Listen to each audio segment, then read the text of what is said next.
খেয়ে খেয়ে হয়ে যাচ্ছি আমি মোটা, তবু খাওয়া দাওয়া ছাড়বো না আমি এক ফোঁটা।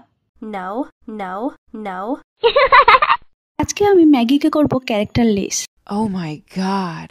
ম্যাগিকে তার নিজস্ব ক্যারেক্টার থেকে বার করে আমি আজকে বানাবো লিমন গার্লিক ম্যাগি। চলো তাহলে স্টার্ট করা যাক।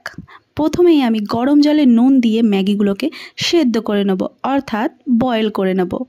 আর তারপরে এই বয়েল করা ম্যাগিকে আমি জল থেকে আলাদা করে নেব। এরপর কড়াইতে দিয়ে দেবো তেল, আর তারপরে পেঁয়াজ কুচি অর্থাৎ অনিয়ন কুচি, দিয়ে দেবো রসুন কুচি অর্থাৎ গার্লিক কুচি। এত ইংলিশ বলবো না বাবা, থাক। দিয়ে দেবো একটু লঙ্কা কুচি আর ক্যাপসিকাম কুচি, আর তারপরে একটু হলুদ গুঁড়ো আর লঙ্কা গুঁড়ো। এরপরে সামান্য একটু নুন দেবো, কারণ সেদ্ধ করার সময় আমি নুন দিয়েছিলাম। আর তারপরেই আমি ম্যাগি মশলাগুলো কেটে দিয়ে দেবো। ভালো করে ভাজা ভাজা হলেই দিয়ে দেবো বয়েল করে রাখা ম্যাগিগুলোকে। এরপর ভালো করে মিক্স করে নেব। শেষে দিয়ে দেবো একটু ধনিয়া পাতা কুচি। তাহলেই মোটামুটি রেডি হয়ে যাবে। আর নামানোর পরে একটু লেবুর রস ছড়িয়ে নেব। তাহলেই রেডি হয়ে যাবে আমাদের লিমন গার্লিক ম্যাগি। খেতে অসাধারণ।